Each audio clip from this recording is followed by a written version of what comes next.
Bismillahirrahmanirrahim. Assalamualaikum warahmatullahi wabarakatuh. Semangat pagi semuanya. Semoga kita senantiasa diberikan kesehatan untuk melakukan kegiatan belajar meski tidak harus secara langsung atau secara tatap muka. Pada kesempatan kali ini, kita akan belajar tentang perjuangan Nabi Muhammad periode Mekah. Aslinya, pembelajaran ini atau materi ini sudah pernah kita bahas sejak dulu atau pada tahun sebelumnya. Waktu kalian masih kelas 7 itu kita sudah membahasnya. Artinya pada kesempatan kali ini kita ingin mengulas atau memflashback, mengulang kembali, mengingat kembali materi yang sudah lama diajarkan waktu kelas 7. Kita ingin mengulanginya untuk mengulang atau merefresh ingatan kita tentang perjuangan Nabi Muhammad periode Mekah. Nah, perjuangan Nabi Muhammad periode Mekah ini tidak pernah lepas kaitannya dengan sahabat-sahabat Nabi yang ikut serta dalam menyebarkan ajaran atau agama Islam di kota Mekah waktu itu. Nah, siapakah mereka atau siapa saja sih mereka yang turut serta dalam menegakkan agama Islam di kota Mekah? Dalam sejarah, orang-orang yang pertama memeluk agama Islam atau yang mengikuti ajakan agama yang dibawa oleh Nabi Muhammad itu dikenal dengan istilah as-sabiqunal awwalun. As-sabiqunal awwalun secara bahasa berupa orang-orang yang pertama kali memeluk agama Islam. Siapa saja mereka? Yang pertama, Siti Khadijah, yang tak lain merupakan istri dari Nabi Muhammad itu sendiri. Yang kedua adalah Abu Bakar As-Siddiq. Ya, yang ketiga Ali bin Abi Thalib. Kemudian yang keempat Bilal bin Rabah. Yang kelima Tolhah bin Ubaidillah. Yang keenam ada Zubair bin Awam dan begitu seterusnya. Ada banyak sekali orang-orang yang pertama kali memeluk atau mengikuti ajakan Nabi Muhammad untuk mengikuti agama yang baru, yakni agama Islam. Dan dari para sahabat yang pertama kali memeluk agama Islam ini, pada waktunya nanti ikut serta mengikuti Nabi Muhammad dalam menyebarkan agama Islam di kota Mekah. Nah, baik. Itu ya dari pengertian as-sabiqunal awalun. Kita lanjut. Nah, di sini peta wilayah atau letak geografis Jazirah Arab. Jazirah Arab itu sendiri terletak di sini ya. Kota Mekah yang kita bahas ini itu berdampingan dengan kota Madinah. Coba kalian cermati baik-baik peta atau letak geografis Jazirah Arab ini supaya kalian bisa memiliki bayangan di mana letak kota Mekah dan kota Madinah. Karena kalau kita tidak mengetahui letak kota Mekah dan Madinah dan beberapa kota di sebelahnya, itu sangat sangat ironi. Uang belajar sejarah kok nggak tahu letak geografisnya, kok nggak tahu petanya. Ini sangat konyol sekali kalau tidak mengetahui letak kota Mekah dan kota Madinah, kota Syam, kota Irak, Yaman, Hadramaut, Oman, ya, dan lain sebagainya. Ini sangat konyol sekali dalam belajar sejarah tidak mengetahui letak geografisnya.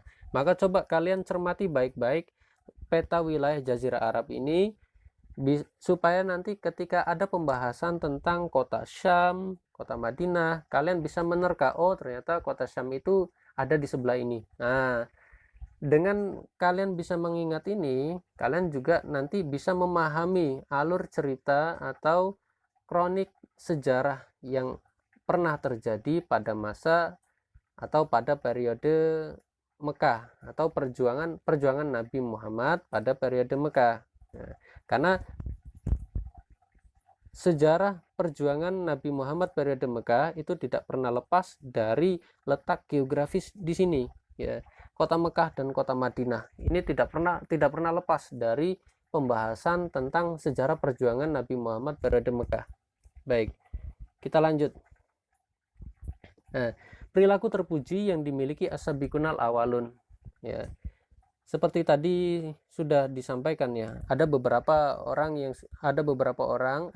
sahabat yang sudah mengikuti ajakan Nabi Muhammad untuk memeluk agama Islam.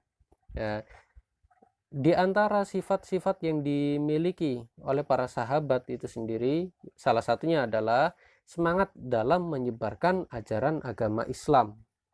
Yang kedua, rela menolong dan tabah. Ya, seperti kita ketahui, di Mekah itu sebelum adanya agama Islam sudah ada beberapa agama. Ya. Sangat tidak mudah, ya, sangat tidak mudah untuk mengajak orang yang sudah memiliki agama.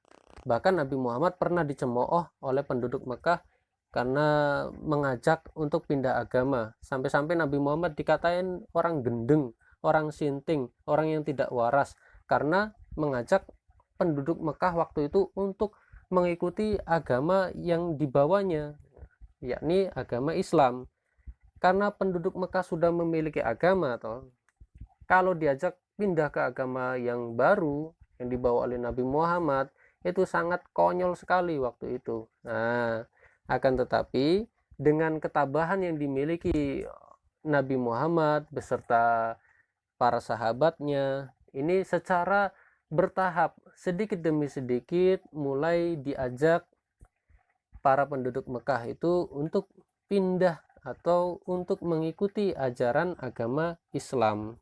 Nah, nanti pada saatnya atau pada waktunya akan banyak orang yang mengikuti ajakan atau ajaran yang dibawakan oleh Nabi Muhammad.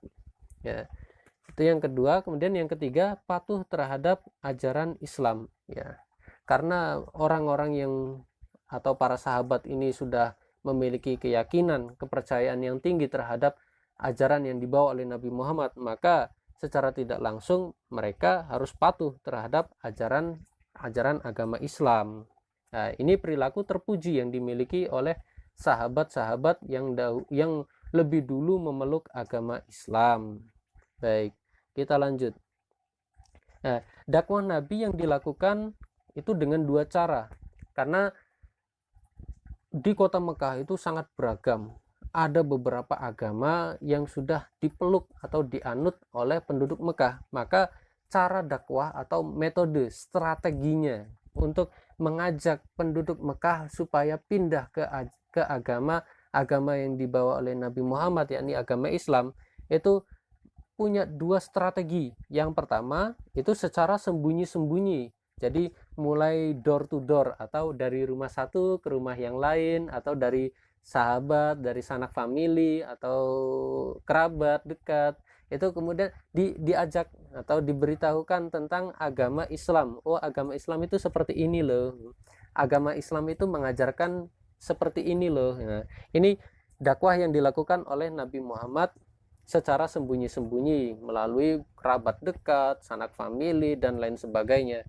Kemudian yang kedua, yakni dakwahnya dilakukan secara terang-terangan. Setelah dilakukan secara sembunyi-sembunyi ini sudah memiliki atau sudah banyak pengikutnya, maka kemudian dakwah yang dilakukan oleh Nabi Muhammad secara mantap, secara yakin dilakukanlah secara terang-terangan, karena sudah memiliki masa yang banyak, sudah memiliki pengikut yang banyak. Jadi ini dua strategi yang dimiliki Nabi Muhammad saat melakukan dakwahnya untuk menyebarkan agama Islam di kota Mekah. Yang pertama secara sembunyi-sembunyi, dan yang kedua secara terang-terangan.